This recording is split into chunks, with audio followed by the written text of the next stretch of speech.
Hello to everyone and welcome to another song tier ranking. This time we are moving on to the final mixtape in the trilogy by The Weeknd, which is called Echoes of Silence. Echoes of Silence doesn't give me much to say as a whole. It's not more than the sum of its parts, I think. But that's not to its detriment. I still think this is probably the second or third best project The Weeknd has ever made, depending on how I rank after hours. And since I don't have much to say, I'm not gonna extend this intro more than it probably needs to be. So let's just jump right into it. The first song is DD. So here's my experience with The Weeknd. The Weeknd is one of the first English language artists that I ever listened to. The first song I ever listened to by The Weeknd is The Hills, and it's still my favorite Weeknd song. But anyways, it was so good that I decided I wanted to check out his albums. I didn't go through The Weeknd's discography in an orderly fashion. I didn't go through it in a chronological order or reverse chronological order. I just went through it just how I pleased. So when I got to Trilogy, when I got to, I guess, Echoes of Silence, when I got to DD, it just felt normal. It didn't feel like a cover of a Michael Jackson song. And I mean, it's titled DD. It could have been anything. I didn't research about it. But here's the thing. Even with that knowledge today, I still think The Weeknd does a really good and more importantly distinct job at covering Michael Jackson's Dirty Diana. So much so that I have the somewhat controversial opinion that this might be better than the original Dirty Diana. The original Dirty Diana is pretty much a rock song, and Michael Jackson, as always, gives it his all. But this has more character. This cover has more flavor to it. It has more atmosphere, which is typical of this era of Weeknd, or pretty much any era of Weeknd. And yeah, I love it. It's kind of hard to imagine The Weeknd caring about, cheating on his significant other when you know that he doesn't care at all throughout the rest of the trilogy or even most of his later work. But The Weeknd is still a really good singer. He's a really good vocalist. He sells every story he tries to tell, even if it's not his. So it probably shouldn't come as a surprise that this is one of his best songs. I was thinking of giving it a pretty good because ultimately it's not his song per se, but he does a good enough job at making it his own, and I think that counts. The next song is Montreal. Again, the same thing that I said about DD. It is really hard to think of The Weeknd caring about cheating on anyone, or even caring about even a normal relationship with no adultery. But he still does such a good job at selling the what could have been moments of his life, of his story. Like, I believe it could have been so many ways it can go when he says it. At one point, this was my favorite song on Echoes of Silence, but I feel like that has not quite changed. It's just that another song that we'll get into later has taken Montreal's place. But still, really great song, one of his best. The next song is Outside. Now, this is a Weeknd song. You just have to look at the lyrics and the mood. I think the mood of this song, the sonic mood of this song, was an early indicator of the sound he was going to go to on Kissland. It sounds very Southeast Asian. I also think sonically, this song sounds like, you've just woken up, there's a bit of fog in your mind.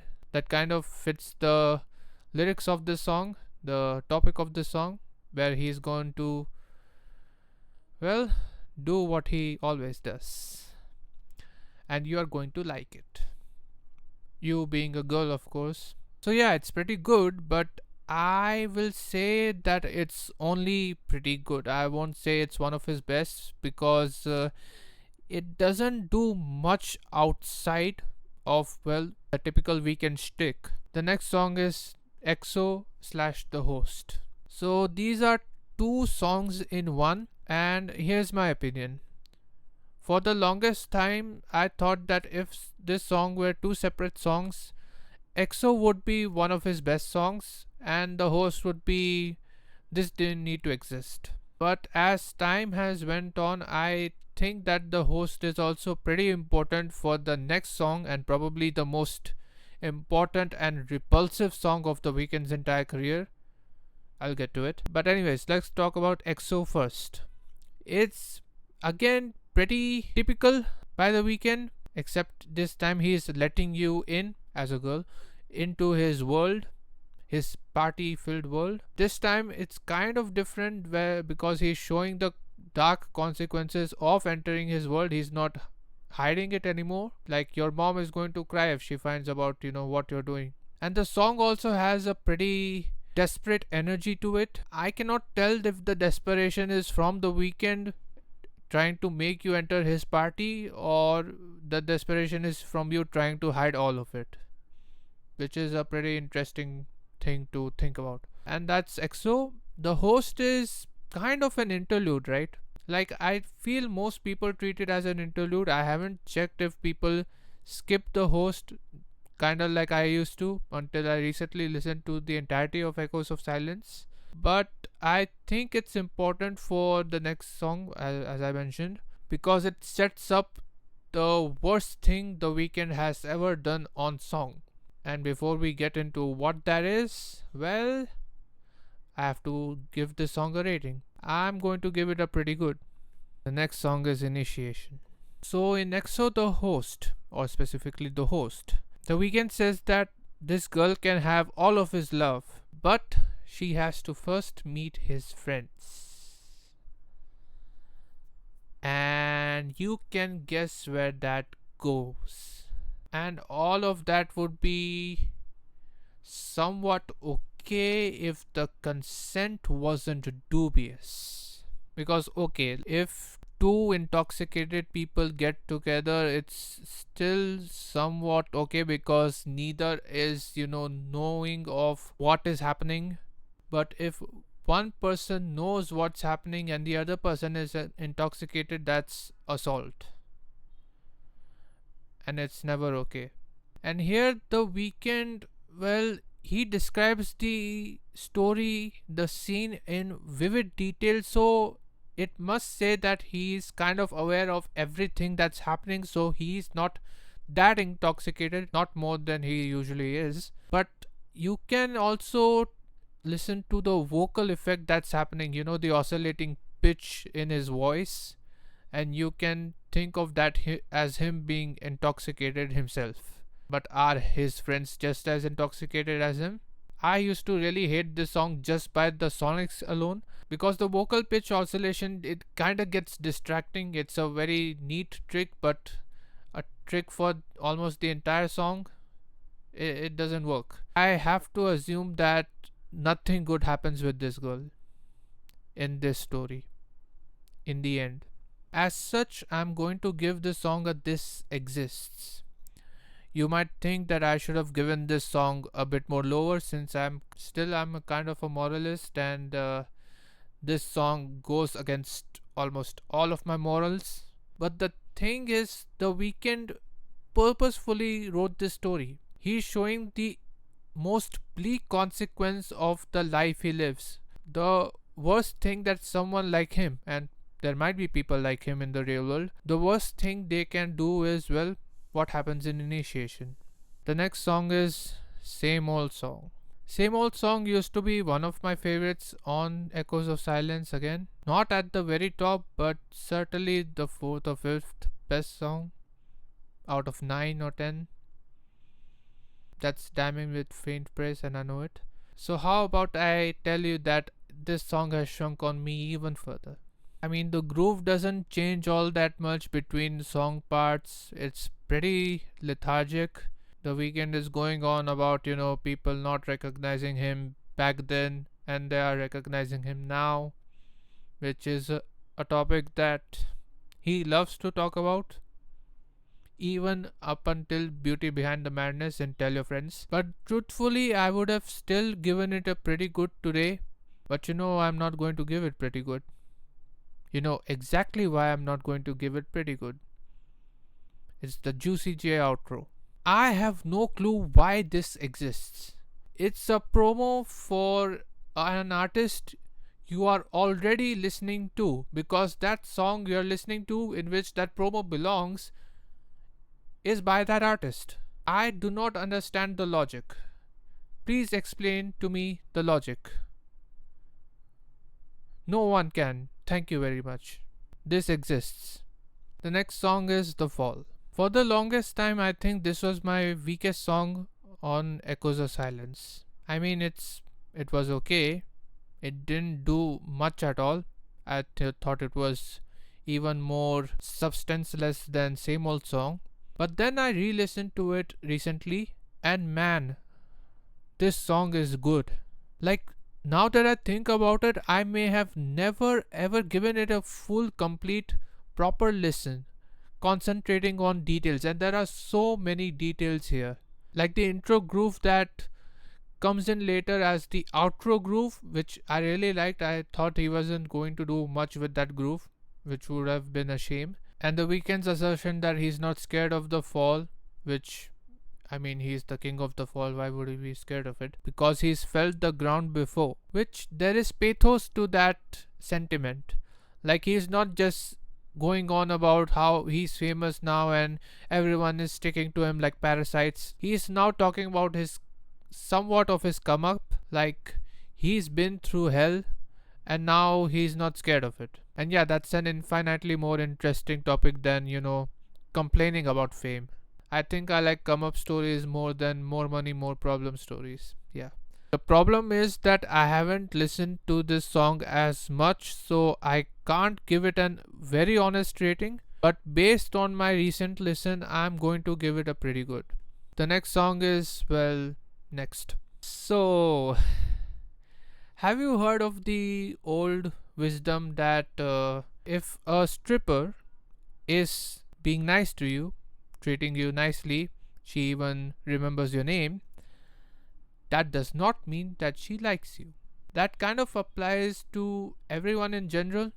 If people are nice to you, that doesn't mean they like you.